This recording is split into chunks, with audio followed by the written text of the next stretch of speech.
Hello, I'm Brandon, and today I'm going to show you how to restore your window trim on your 3rd Gen Honda Prelude.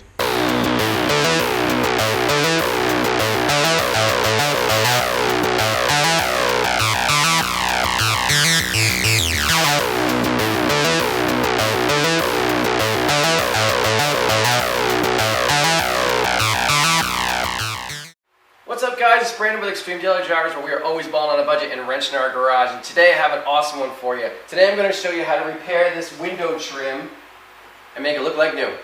So let's get started. So if you have an old Honda or any old car, you probably have something similar to this. Old, beaten down, worn away rubber that surrounds your window, aka window trim.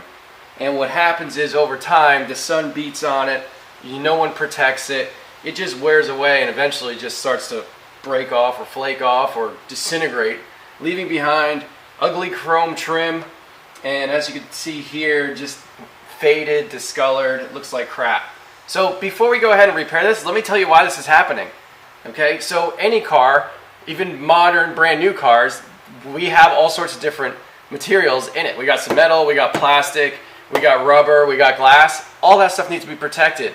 When people think about protecting their car, they typically only think about the paint. They think about polishing and waxing.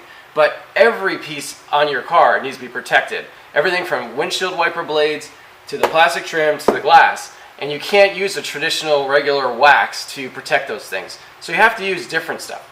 So we're going to go over some of that today. So here are a couple detailing products that I've used in the past and that I really like. I'm going to start with the stuff I used to use all the way to the stuff I currently use.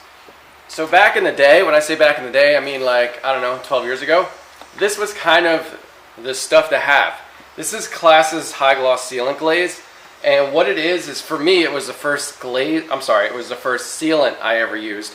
What's the difference between a sealant and a wax? A wax is usually carnauba based. All this is a layer of grease that you spread all over your car. It provides a lot of shine, mostly a lot of depth, and there is some protection. The problem with carnauba waxes is, if you live in Florida or anywhere where it's warm, that stuff can evaporate pretty darn quick. It looks great, but only for a little while. If you get something like this, it'll look great for a lot longer. This is more a chemical product than something like a typical carnauba wax, which is more of kind of like a natural product. So anyway, if you were to put something like this on your car, it can possibly last up to 6 months if you take care of it, if it's garage kept, that sort of thing.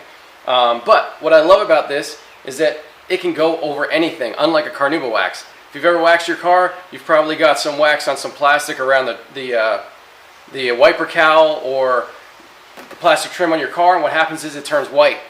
Okay, so that won't happen. Not only can it go over plastic, but it'll leave a nice finish, a nice matte finish, and it's protecting that piece of rubber or that piece of plastic. So this is what I used to use back in the day. Why don't I use it anymore? Because technology has happened and things have gotten much easier to work with. So although this is still a great product, it's just a little bit more finicky, a little bit more difficult to work with. So up next to the next thing that I started to use, and you can see how small this little bottle is. This is G-Technique's C4 Permanent Trim Restorer. What is awesome about this is it can take super crappy trim and make it literally brand new with one application. It's permanent, it lasts forever. I think I spent $75 on this. Can you believe that? But my wife at the time had a Lexus RX 350 that had a bumper cover on it that was totally faded, never taken care of. It looked terrible. It was a huge eyesore. So I said, hey, I want to try this stuff anyway. And I purchased it, applied it one time. It literally brought it back to 100% new. It looked fantastic. So if you have something that is something you want to keep, something that's just faded or needs some help, this is a good way to go. It is expensive. It has come down in price a lot recently. It's just a very good product. G-Technique in general makes great stuff. It's usually really high end, but you get what you pay for in this instance. So good stuff if you want to kind of save what you already have. That's not the application we have here because this stuff is done. So we're not going to use this today. So this is Optimum's OptiSeal. This is the next thing that kind of came out. Gosh, it's probably been 8 or 9 years that this has been out for. You can see how much I've used of it, which is barely any. I don't know if you can see that, but this bottle is like 80% full still. And I've probably used it 1,000 times. This is another sealant. It's a lot easier to use than Class A. You literally spray it on, wipe it in, and that's it. There's no buffing, there's no removal process. Super easy. Great product, goes over anything. Goes over glass, goes over rubber, goes over plastic, and it'll last up to 6 months once again. just like the class I will. On to the latest and greatest stuff that I love to use, and I cannot tell you how much you need to go buy this right now. No, I'm not sponsored by these guys or any of these products or sponsored by anything. CarPro's Hydro 2 spray-on. Basically, it's a spray-on sealant. This stuff is incredible. This product is amazing. You literally just spray it on your car. The car's paint does not have to be perfect. The glass, the plastic, the rubber, nothing has to be perfect, and it'll still work really well. Obviously, the better prepped your car is for a sealant, the longer it'll last, but this stuff is very forgiving. The only issue with this is that it cannot be applied in direct sunlight. You either have to do it at dawn or dusk. It can't be in any sunlight at all, or you get white streaks. So many a times I'm finishing my car up in the dark when I'm using this, but the way you use it, super cool. It really works best with a pressure washer, which is one of the reasons why I have one. You wash your car and you break this down into a particular ratio, where the directions are here on the ratio to dilute it to. Spray it on, and then you pressure wash it off. And it's like an amazing transformation. You spray it on and the stuff looks like, I don't know, just like you sprayed it on. But when you hit it with a pressure washer, it activates it and creates it to stick to the car and starts beating like crazy all over the car. Then you finish it with a leaf blower and your car's protected for 6+ months. I've gotten almost a year out of one application of this. If it's kept in a garage, if you take care of your car, you wash it regularly, you keep it kept nice. Highly recommend this. It's very expensive. I think this is $100. I didn't get it for $100, I got it for $5, which we'll get into that another time. You'll get yourself some. Protect your plastic, protect your paint, protect your trim, so you don't have to do what we're about to do right now. Okay, so we've talked about what has happened, we've talked about why it's happened, we've talked about what we can do to prevent it from happening in the future. So let's start getting to work and let's start repairing it. First thing we're going to do is we are going to make sure that this trim, the rubber and the metal, are all clean before we actually apply some trim paint. And we also have to mask every area off so that when we spray, it doesn't get all over the place. Here's a quick tip. When masking off around a round piece of trim like this, I use pinstriping tape. It allows me to get really close around the corner and actually like bend it around the circumference. So you can use this, or you can use electrical tape. This is a little easier to work with, and then I'll probably go with this afterwards. I'll show you when I'm done. As you take this, you start it, you can see how close we have to get up to the paint here. So you really, so we got that good, and now we're gonna go around the corner.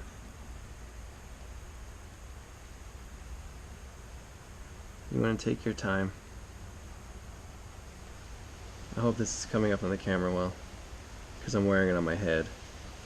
Okay, so we went ahead and taped off the window and the surrounding areas up close to the trim that we're going to be painting, so you can see now what's not in blue is what's going to be painted when we actually do this. So this part here is pretty much the most important part, because this is what we're actually going to peel away, and we don't want any overspray on anything else. But we still have a ton of taping to do because all this stuff has to be masked off so we don't get paint everywhere. So that's the next step. But this part here is crucial, so make sure you do it right.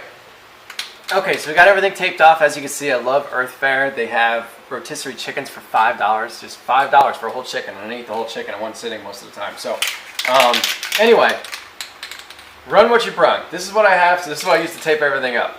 The trim is ready to be painted with our trim paint. You can use any trim paint you can find. This is what I had sitting around. And you might be saying, well, why did you cover up the chrome that was here? Why isn't that going to be painted? That's a great question, and we're going to do that next. This is a two-step process. So first we're going to paint, and then we're going to deal with the trim on both the passenger side and the passenger side rear. But for now, it's taped, okay? So shake this up real good. Make sure you're in a well-ventilated area. I closed the garage door, but I opened that one because it's just way too windy outside. So I got a fan going too. So we're going to do 2 coats pretty heavy, because that's how I paint.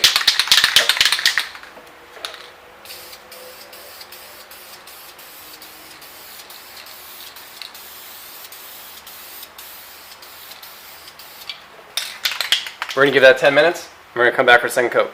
Alright, so we got 2 good coats of trim paint on here. It's been drying. The second coat's been drying for 10-15 minutes. Time to peel all this stuff off.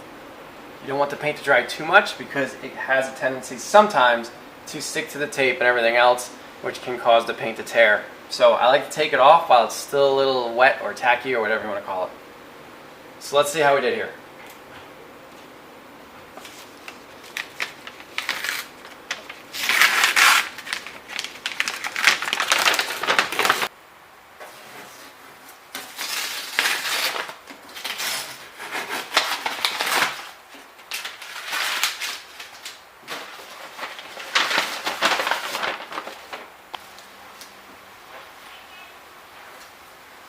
Yeah. There's a little overspray over there.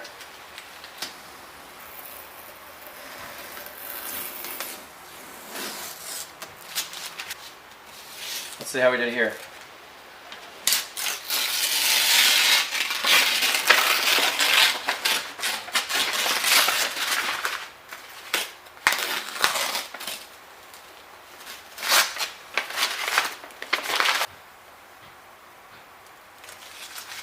Sweet.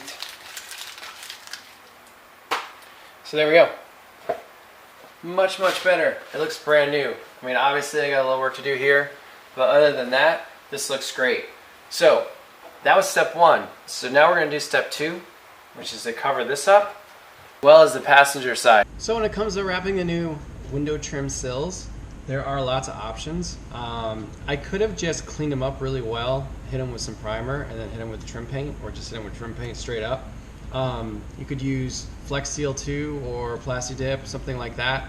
I didn't want to do that this time. I wanted to do something that's a little bit more permanent and something that I thought would look a little nicer. As a trial run, I had some carbon fiber vinyl laying around, and I used it on one of the sills just to kind of see what it would look like. It actually turned out pretty awesome. I put it on Instagram, a lot of people liked it, but this isn't going to work on this car. This would be neat if you had something that maybe had a lot of carbon fiber on it. This car has 0 carbon fiber, so that doesn't make sense. So what I did was I did a little research online, and I found this company that makes this vinyl that's really for blocking out chrome trim on newer cars. This stuff is pretty thick. It's made by 3M, and you get 25 feet for like 40 bucks. That's kind of a lot of money for this. I did some research on Amazon, and they have stuff super cheap, like $10 for 25 feet. But I thought I'd go this route. It is a good product. I'm going to put a link in the description as to where I got it from. I'm really happy with the way it turned out. I already did the driver's side with this. It turned out awesome. So keep our fingers crossed that this time on the passenger side it'll be good as well. Make sure this is clean before you do anything so that the vinyl sticks. You don't want to get too close to that new paint that we just put on there, but you want to clean it as good as you can. Alright, so now we're going to grab our vinyl. When you apply it, you want to pull on it a little bit. You want to stretch it a little bit. You don't want to go bananas. Just enough. And you also want to make sure that we're going to cover everything. You can see the two edges.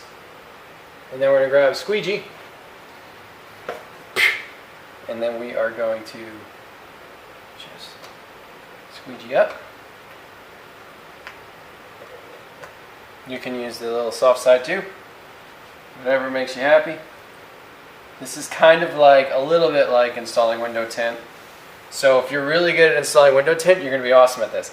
If you stink at installing window tint, like basically everybody in the world, this is going to turn out okay.